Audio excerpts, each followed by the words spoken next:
Excellency David Hurley, Governor-General of Australia, and First Lady Linda Hurley, Their Excellencies, Special Envoys, and Heads of Delegations, His Excellency, Most Reverend Charles John Brown, and the esteemed members of the Diplomatic Corps, Vice President Sara Duterte, President Fidel Ramos, President Joseph Ejercito Estrada, President Gloria Macapagal Arroyo, Senate President Vicente Soto III, and the honorable members of the Philippine Senate, House Speaker Lord Alan J. Velasco, and the honorable members of the House of Representatives, Chief Justice Alexander Gesmundo, and the honorable justices of the Supreme Court, of course, First Lady Lisa Araneta, and my children, Alexander, Sandro, Simon, and Vincent.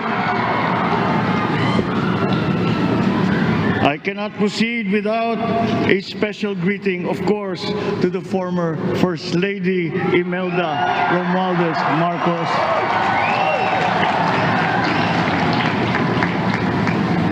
Other distinguished guests, ladies and gentlemen, my friends, ang aking minamahal na mga kababayan, magandang tanghali po sa inyong lahat. This is a historic moment for us all. I feel it deep within me. You, the people, have spoken, and it is resounding.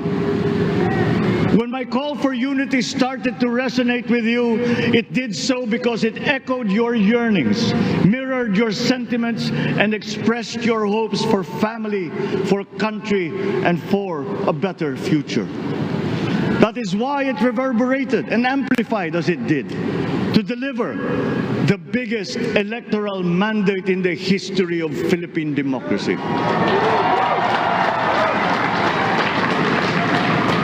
By your vote, you rejected the politics of division. I offended none of my rivals in this campaign. I listened instead to what they were saying. And I saw little incompatibility with my own ideas about jobs, fair wages, personal safety, and national strength, and ending want in a land of plenty.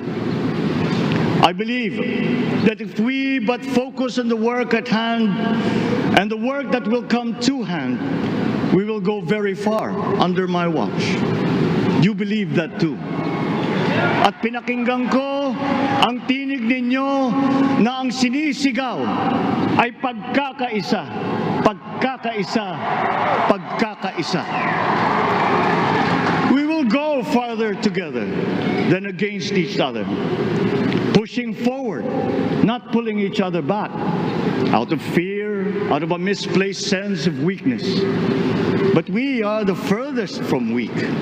The Filipino diaspora flourishes even in the most inhospitable climes, where they are valued for their quality.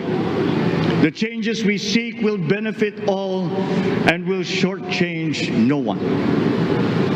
I was not the instrument of change. You were that. You made it happen. I am now. You picked me to be your servant, to enable changes to benefit all. I fully understand the gravity of the responsibility that you've put on my shoulders. I do not take it lightly, but I am ready for the task. I will need your help. I want to rely on it. But rest assured, I do not predicate success on the wide cooperation that's needed. I will get it done. I once knew a man who saw what little had been achieved since independence. in a land of people with the greatest potential for achievement. And yet, they were poor. But he got it done. Sometimes with the needed support, sometimes without. So will it be with his son. You will get no excuses from me.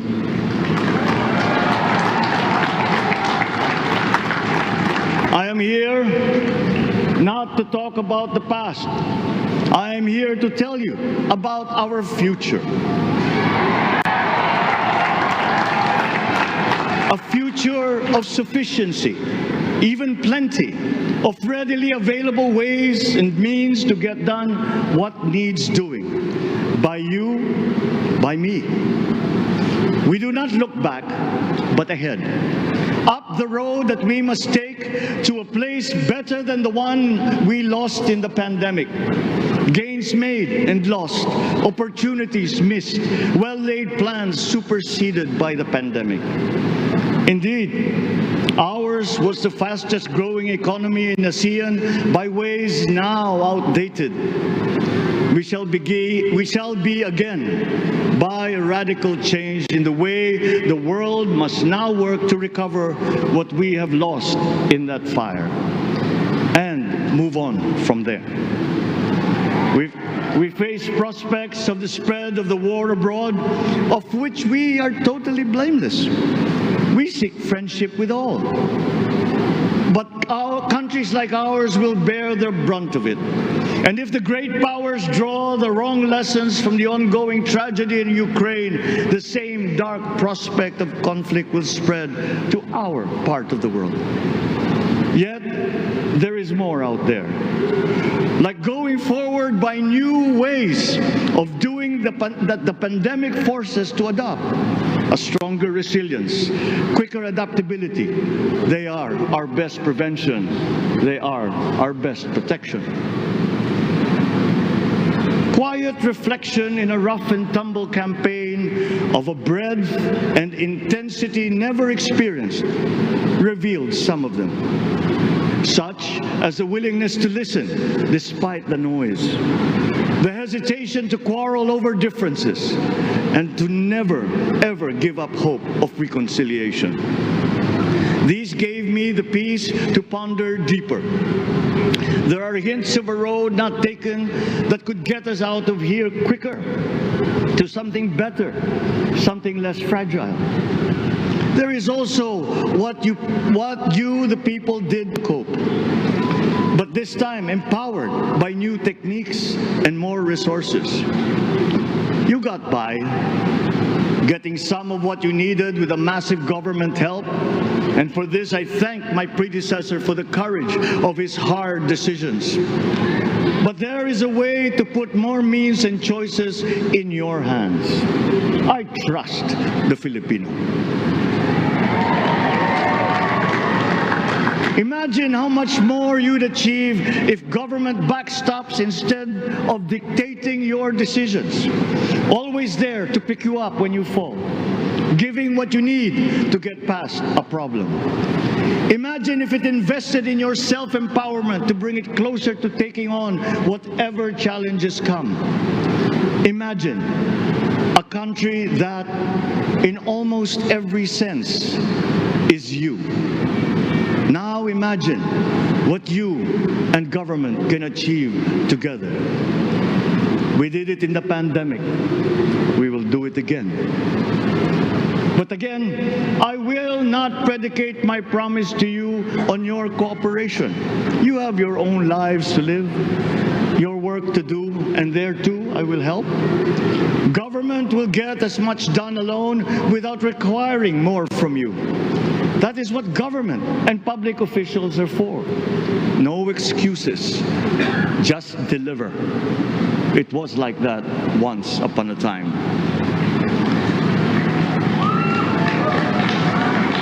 I did not talk much in this campaign. I did not bother to think of rebutting my rivals. Instead, I searched for promising approaches better than the usual solutions. I listened to you. I did not lecture you who has the biggest stake in our success. And the forthcoming State of the Nation will tell you exactly how we shall get this done. In this fresh chapter of our history, I extend my hand to all Filipinos.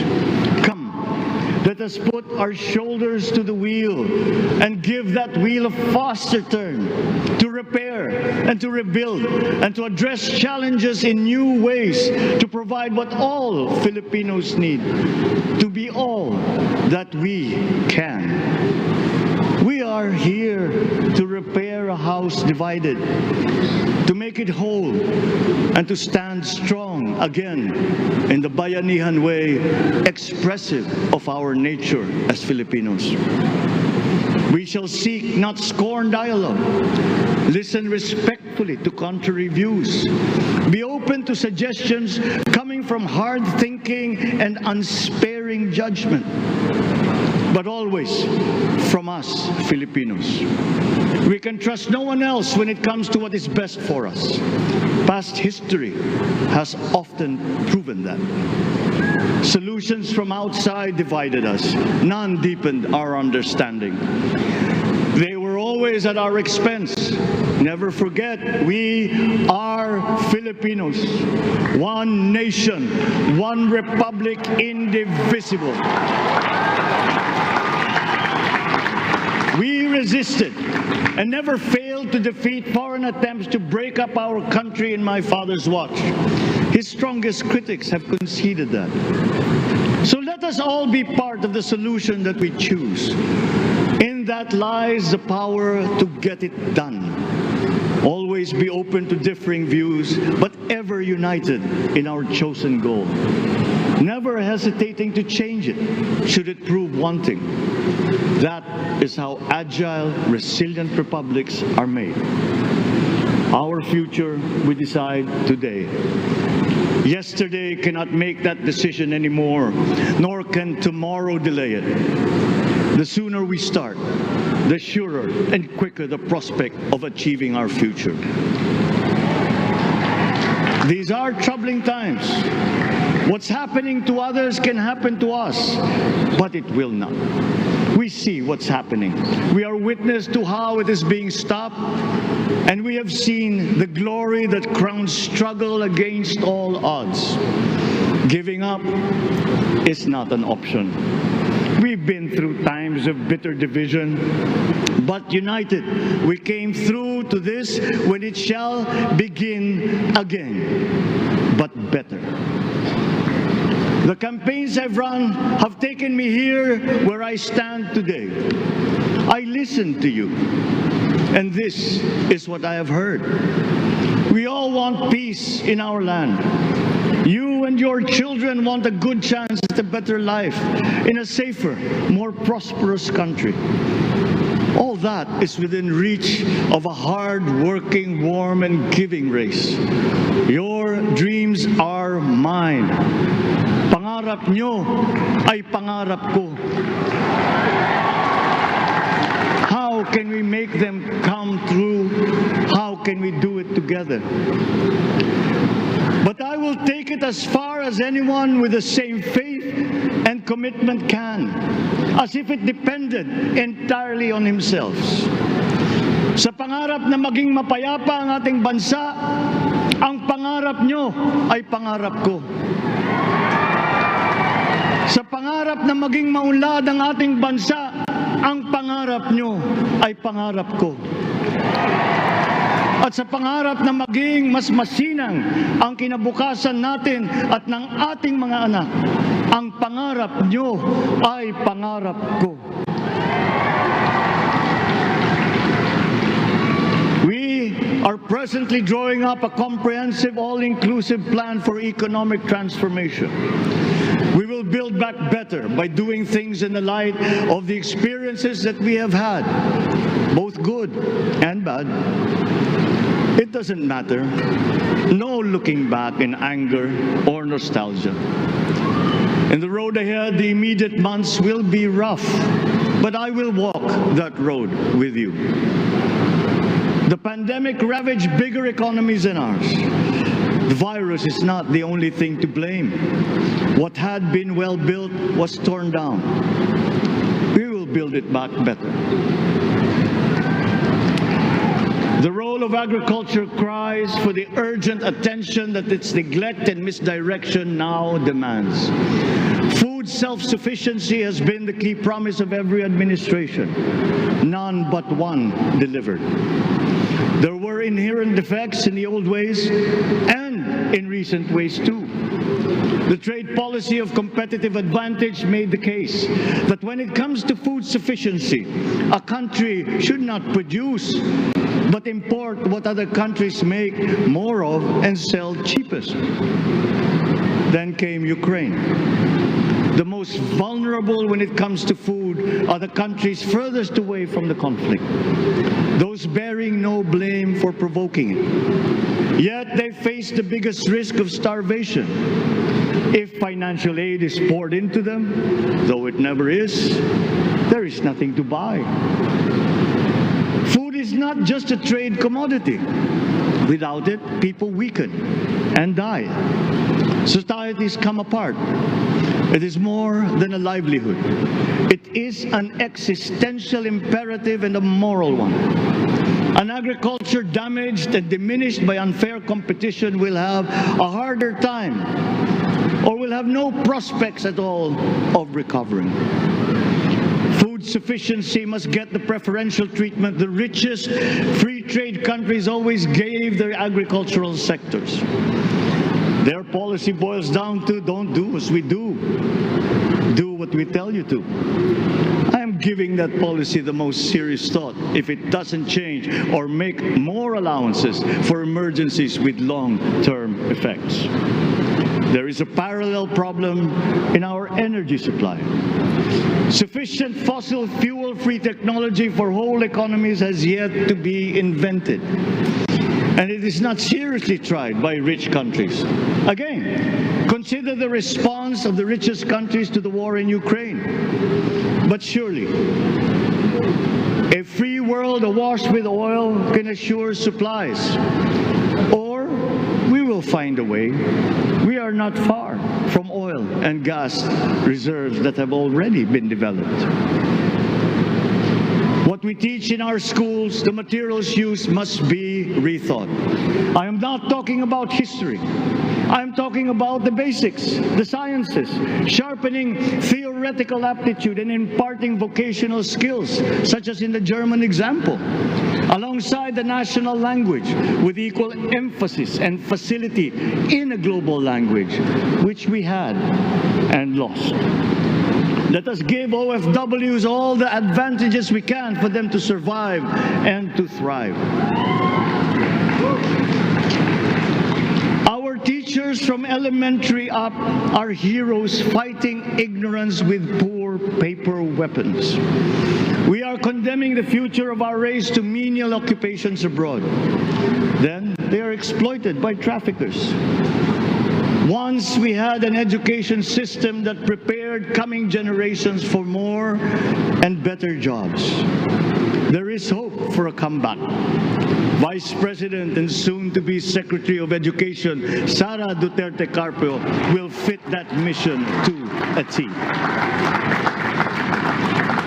We won't be caught unprepared, under-equipped, and understaffed to fight the next pandemic. To start with, we never got over the pandemic of poor, if any, free public health.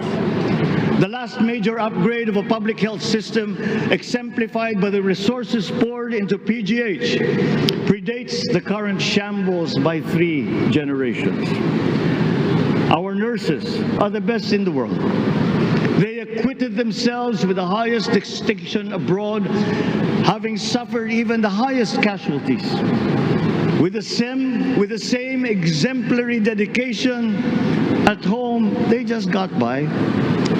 They are out there because we cannot pay them for the same risk and workload that we have back here. There will be changes starting tomorrow. I am confident because I have an OPLEC in my cabinet. There were were shortcomings in the COVID response. We will fix them out in the open. No more secrets in public health. Remember, I speak from experience. I was among the first to get COVID. It was not a walk in the park. My father built more and better roads, produced more rice than all administrations before his. President Rodrigo Roa Duterte built more and better than all the administrations succeeding my father's. Much has been built, and so well, that the economic dogma of dispersing industry to develop the least likely places has been upturned. Development was brought to them. Investors are now setting up industries along the promising routes built. And yet, the potential of this country is not exhausted. Following these giant steps, we will continue to build. I will complete on schedule the projects that have been started. I'm not interested in taking credit. I want to build on success that's already happening. We will be presenting the public with a comprehensive infrastructure plan. 6 years could be just about enough time. No part of our country will be neglected.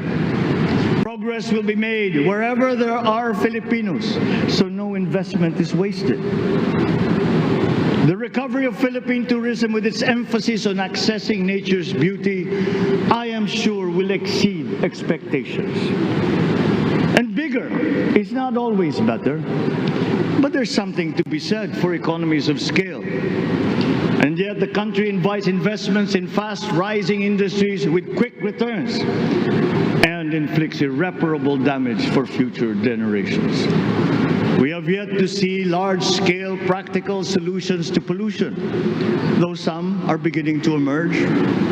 But there are tried and proven new ways of mitigation. Blades have been turning over the sand dunes of Ilocos Norte, harnessing a power all around, but unseen, long before this day. I built them. The rich world talks a great deal, but does a lot less about it than those with much less, but who suffer more death and destruction from climate change and lack of adaptation. We will look to our partners and friends to help the Philippines, who, despite having a very small carbon footprint, is at the highest risk. First, spare victims, then help them recover, and move on to lessen the harmful impact of climate change. We too have our part to play. We are the third biggest plastics polluter in the world, but we won't shirk from that responsibility. We will clean up. You will not be disappointed, so do not be afraid. With every difficult decision that I must make, I will keep foremost in my heart and in my mind the debt of gratitude I owe you for the honor and responsibility that you have conferred on me. Whatever is in a person to make changes for the better of others, I lay before you now in my commitment. I will try to spare you. You have your other responsibilities to carry. But I will not spare myself from shedding the last bead of sweat or giving the last ounce of courage and sacrifice. And if you ask me why I am so confident of the future, I will answer you simply that I have 110 million reasons to start with. Such is my faith in the Filipino.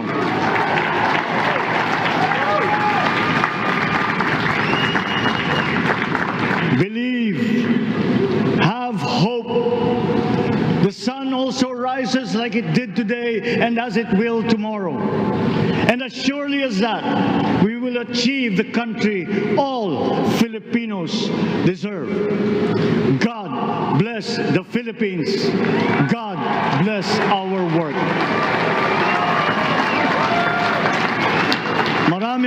Maraming salamat po sa inyong lahat. Mabuhay ang Pilipinas. Magandang tanghali po.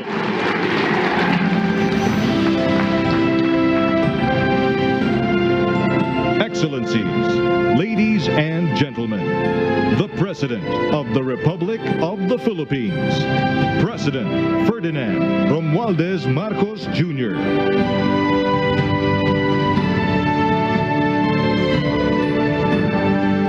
We will now have a photo opportunity with President Ferdinand Romualdez Marcos Jr. May we invite the first family on stage. First Lady Liza Araneta Marcos, Ferdinand Alexander Sandro Marcos, Joseph Simon Marcos, and William Vincent Marcos.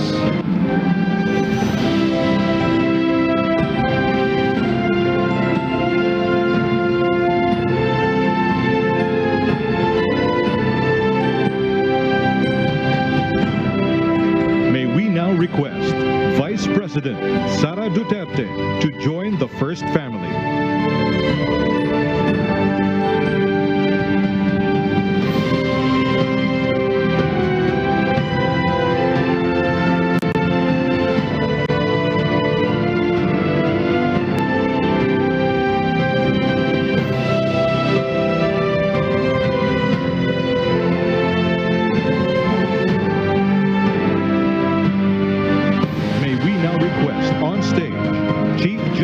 Alexander G. Gesmundo and Senate President Vicente Soto III to join the first family.